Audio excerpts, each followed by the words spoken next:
the first problem, it states the 8-pointed star shown in the figure below is a popular quilting pattern. What percent of the entire 4x4 grid is covered by the star? So in order to solve a problem like this, we basically need to find a percentage, or we need to find a ratio, and then we can multiply by 100. So we can set up the problem like this, that the percentage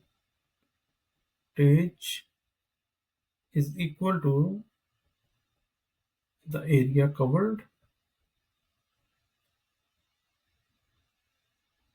divided by the total area multiplied by 100. So now if we look at this shape that is given, so we are not given any of the dimension. So for convenience, we can take 1 for the side length, and then if I calculate the area of 1 square, that will be 1 unit square. And how many total square I have here? They are 16 if I count them. So the total area will become then 16 unit square. And now I need to find the area that is covered by the star.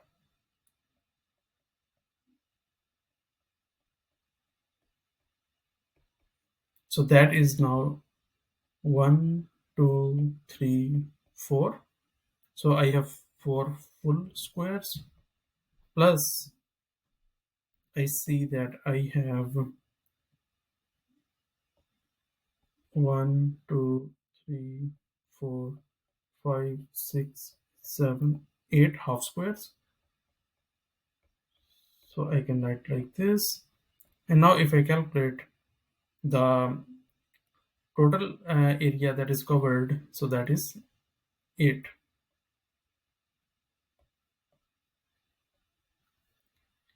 And now to find the percentage, I can plug these values there.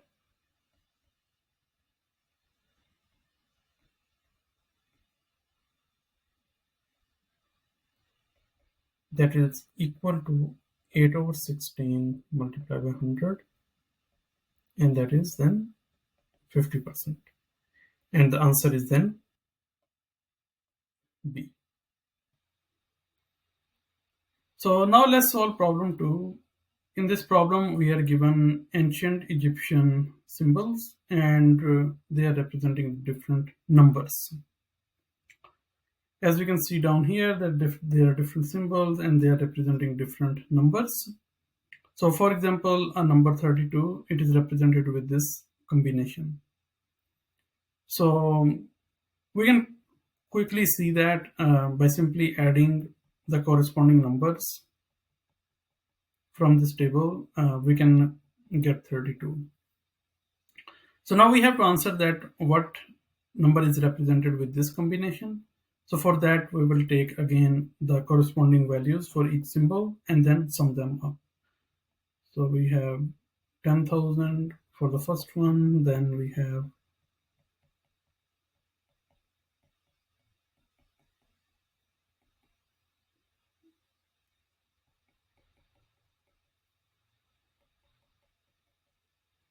and then if we add that up, the answer that we get, that is B. So now let's look at problem 3. That is about a card game in which Anika and 3 of her friends are playing, and each player has 15 cards. And we have to find out when no 2 more friends join the game, so how many cards each player will have. So first, we will find the total cards. That is equal to 60, and for each player we will simply divide, and the answer is then 10. So C is the answer for this question. Let's solve problem 4. And in this problem, someone is counting backward by 7s. His first 3 numbers are 100, 93, and 86. What is his 10th number?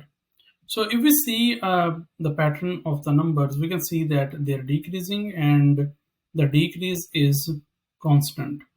So as we can see, like 100 minus 93, 7, and similarly if we take the next one, we will get the 7. So to solve a problem like this, what we can do, we can simply apply the arithmetic sequence formula, and then what we have to do, we have to plug the values,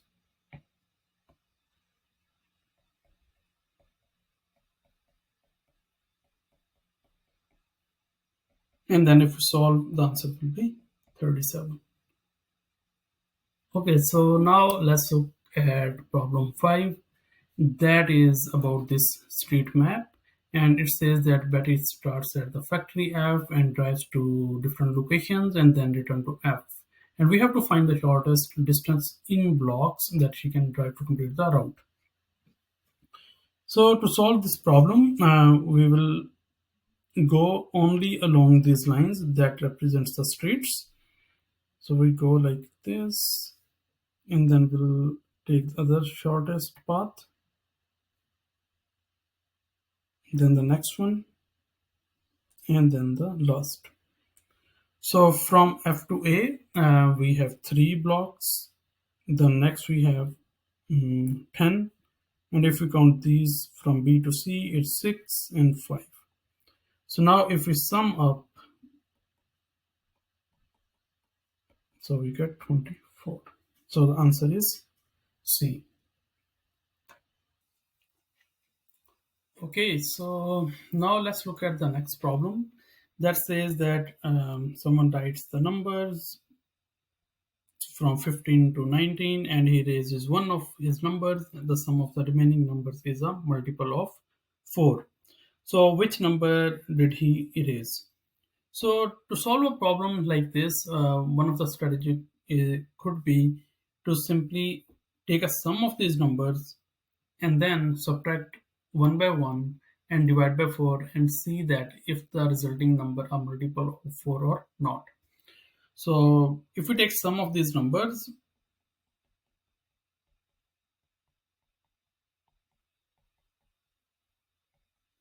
that is equal to 85. So now if I start subtracting each number 1 by 1, I get 70, but that is not a multiple of 4. Similarly, if I do the next one, I get 69. That is also not a multiple of 4.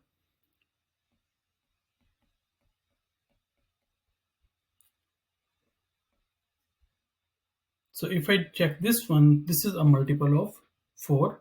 And if I divide 68 divided by 4, I get 17.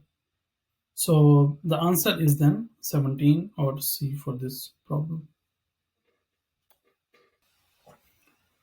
Okay, so now let's look at problem 7. And in this problem, we are given score distribution for a class. And we have to find out how many scores they earned, at least 80% and less than 90%. So we can solve this problem by making a number line and then assigning the distribution. So let's say that this is 95%, this is 90%, 85%, and 80%. So now if you see, we are given that there are 5 students who earned a score of at least 95%. So there are 5 students for that.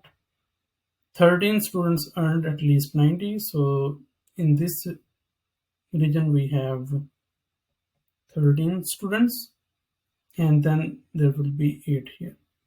And we have 85% students which are total of 27. And if we subtract 13 from 27, we get 14. And 50 students earned a score of at least 80%. So that means that we are having 50 students here. And if we subtract 27 from 50, we get 23. And now if I sum up 14 and 23, then I get 37, and that is the answer for this question. So now let's look at problem 8, in which someone cuts open a cardboard cube along some of its edges to form the flat shape that is shown up here. And it has an area of 18 square centimeters. So what is the volume of the cube in cubic centimeters? So the formula for the volume of a cube is this, and we are given the area for this shape, that is 18 centimeter squares. So if we see, like, there are 6 squares, and the area for each of that would be 3 centimeter squares. So what we can do, we can now find the length, and that is 3. And if we take the square root, then it becomes L is under square root 3. So now we can get the volume, that is 3 of 3. So the answer is then A. Now let's look at problem 9. And in this problem, we have to take average of each pair, and then we have to take average of the resulting numbers. So the first pair that we have is 8 plus 2. So if we take the average, that is 5. So for the next one, 6.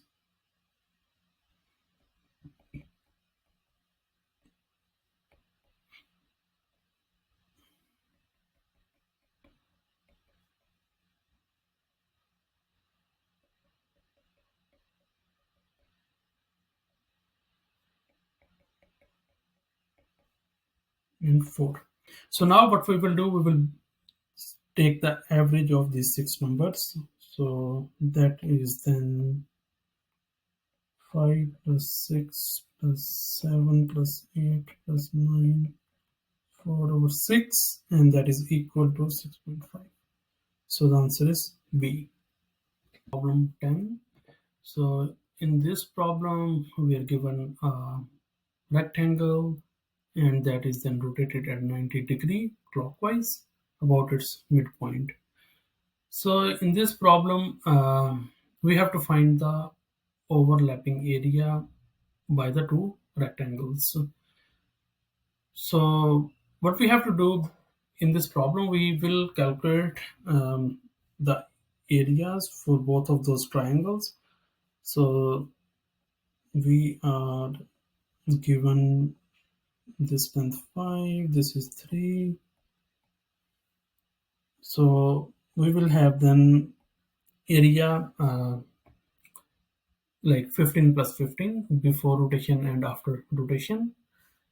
However, we have to remove the overlapping area for one of the times. So for that, what we can do, since it is rotated around the midpoint, so this is dimension is 2.5. And if you see, like, then these dimensions, each of that will also be 2.5 and 2.5. So then what we will do, we will basically subtract this overlapping area. And now if we calculate, so we will have then 30 minus this number, so that would be, so we know 625 and then 6.25, and then we can simplify that, and it would be then 23.75, and the answer is then D.